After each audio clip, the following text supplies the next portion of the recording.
December Progressive Exercise 18.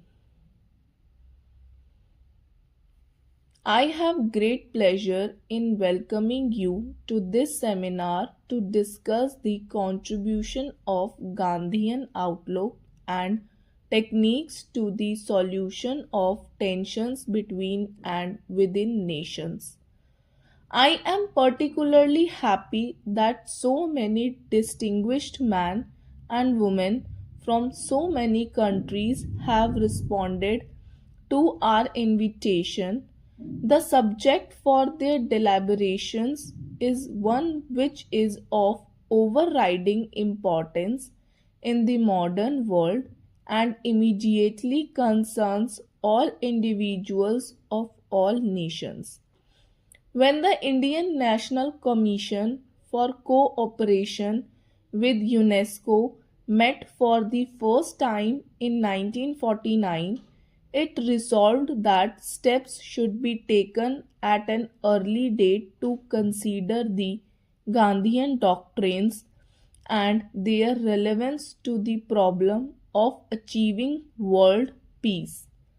UNESCO, which is concerned with the creation of an international outlook and the promotion of friendly feelings between different nations, was naturally greatly interested in the proposal. Since then, we have been considering how best to give effect to our plans of examining Gandhian methods as a means of achieving peace. You will agree that it was hardly necessary to have a seminar only in order to draw attention of Gandhiji's thought. His ideas was been before the world for many years and are already a part of the intellectual heritage of modern man. In view, however, of the crisis which threatens the world today and the danger of war, which is always in the background of our minds, it seems specially appropriate to consider Gandhiji's method so far as they provide an alternative to war and promise a solution to international problems. That is why, after much hesitation and thought, we have decided to call his seminar to give distinguished thinkers of the East and the West an opportunity to discuss Gandhiji's method in all their implications. I am keenly conscious of the stupendous nature of the problem and also of how a solution has until now baffled the efforts of man.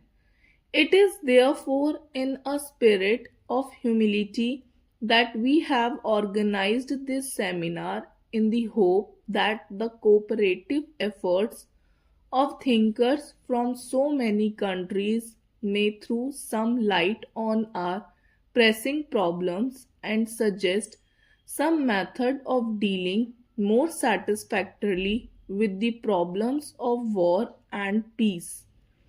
The issue at stake are so vast and our aim so important that whether we fully succeed or not, the effort is its own justification.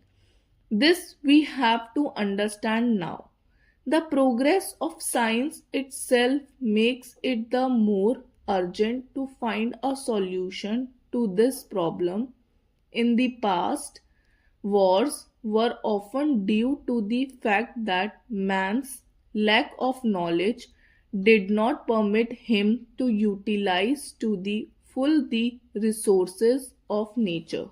One nation or group could therefore satisfy its needs only by depriving others.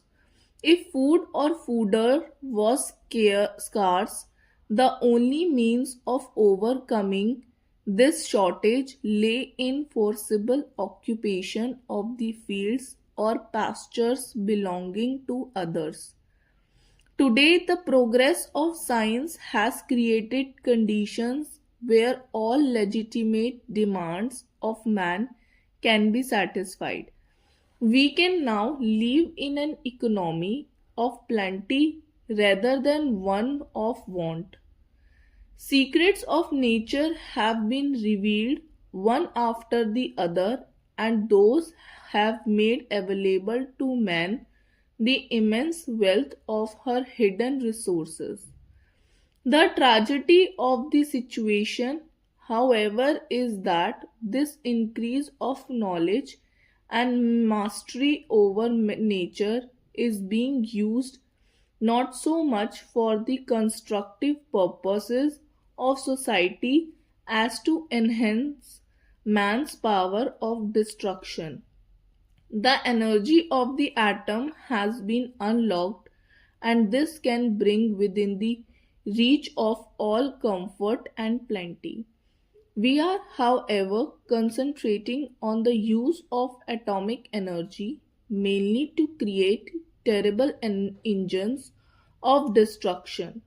Wireless has brought all mankind nearer to one another, but instead of using it to strengthen the bonds of fellowship among men, we are using it as an aid to a propaganda of hatred and discord. Aeroplanes are being used primarily to develop our offensive in aerial warfare. Greater knowledge of germs and bacteria promises mastery over disease and suffering, but such knowledge is often being sought to develop their use as weapons in bacteriological war. Not that these discoveries have no beneficent use, but such use seems subsidiary to the main purpose of employing them as weapons for the destruction of humanity. Since the beginning of this century, technological and scientific developments have tended to make war and peace coextensive with the whole world. In the past, some problems may have been solved by war. In any case, such wars were confined to a section of the world. Today, it is clear that no problem can be solved by war. If an attempt is made to solve any problem by means of war, the consequences extend beyond the frontiers of the nations concerned and involve all mankind. Wars have reached a stage where they only succeed in intensifying the hatred between nations and leading to new hatreds. Thus, the only consequence of war today is to enhance the impulse to revenge and destruction to become a basis of conflict.